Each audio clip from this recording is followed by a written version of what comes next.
Assalamualaikum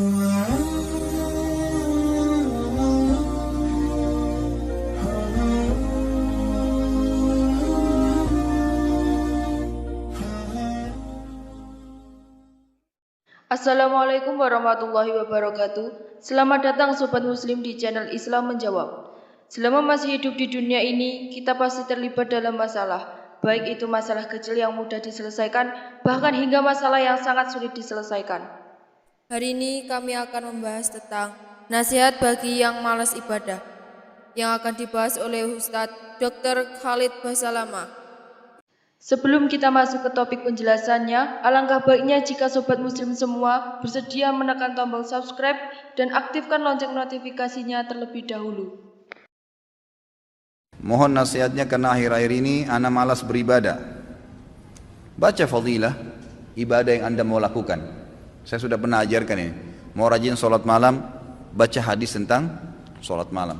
Mau rajin sedekah, baca hadis tentang sedekah. Kita punya hak secara syar'i menanyakan saya dapat apa kalau saya kerjakan ibadah itu. Boleh, nggak apa-apa. Karena memang Allah yang menjanjikan itu, ya kan? Coba baca buku hadis, fadilah sholat duha, fadilah sholat sunnah, qabliyah, rawatib, fadilah sholat wajib, duhur, asar, maghrib, isya, fadilah bakti dengan orang tua, fadilah haji dan umrah, fadilah sadaqah, fadilah puasa Ramadan, fadilah.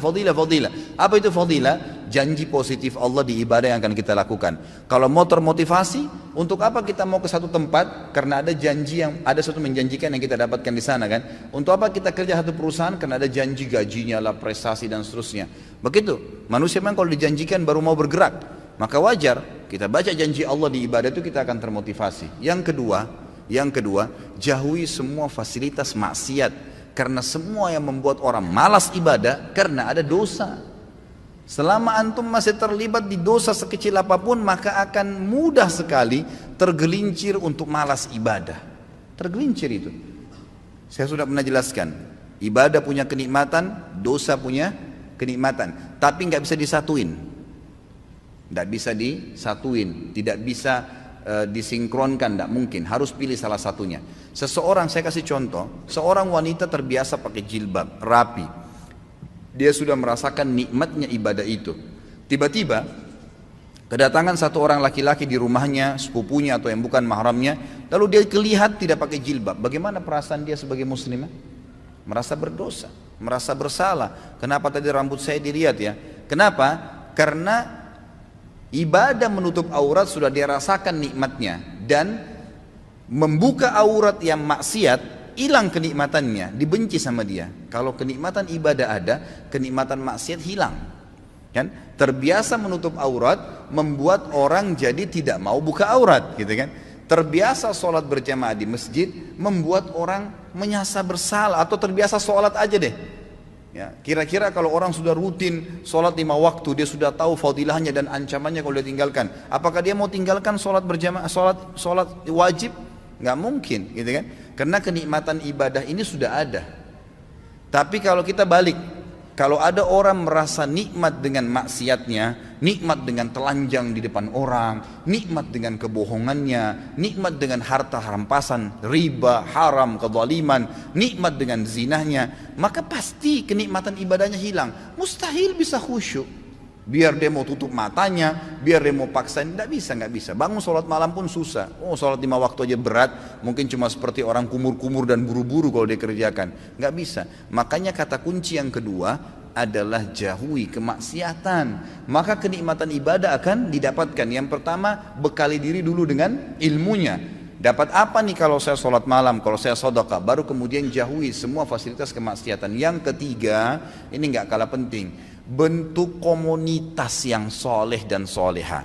Berteman, bersahabat dengan orang yang ahli ibadah. Nggak bisa antum mau rajin sholat malam tapi bergaulnya dengan orang yang tiap malam di karaoke sama diskotik. Nyambung nggak? Nggak bakal nyambung itu. Tapi kalau orangnya memang tidurnya habis isya langsung, atau dari majelis ilmu seperti ini terus bubar, Masya Allah, nanti malam ya saya miss call jam 3 kita tahajud ya, ngingatin temannya, pasti. Atau ngomongannya tentang apa? Kayak majelis ilmu seperti ini kita 2 jam, 3 jam duduk, apa yang kita bicarakan? Qala Allah, qala Rasul, kisah orang saleh, tulisi pendapat para ulama, ada kenikmatannya, gitu kan? Ada ibadah yang kita rasakan, ada sesuatu yang kita dapatkan di situ. Maka teman-teman yang terbiasa dengan ini nanti dia akan bilang lagi, kayak minggu depan itu atau mungkin hari Senin ada ustadz ini loh di masjid ini, oh ada ustadz ini di sana kalau pagi, oh ada tablik akbar nanti di sana, oh ada CD-CD-nya Ustadz Khalid loh di situ, ada ceramahnya si Ustadz Fulan ini di sana. Jadi yang dibahas itu kan, yang dibahas masalah itu. Jadi kita akan terus terbawa dengan pembicaraan yang positif. Makanya boleh mengenal siapapun, tapi bersahabat tidak boleh kecuali orang-orang yang soleh dan soleha. Memang begitu. Yang kalau kita buat salah diingatkan, kalau kita buat baik didukung, maka itu penting. Tinggalkan semua teman-teman yang bobrok itu. Boleh menasihati mereka, mendakwai mereka, mengingatkan, tapi bukan menjadi sahabat, bukan berbaur dengan mereka.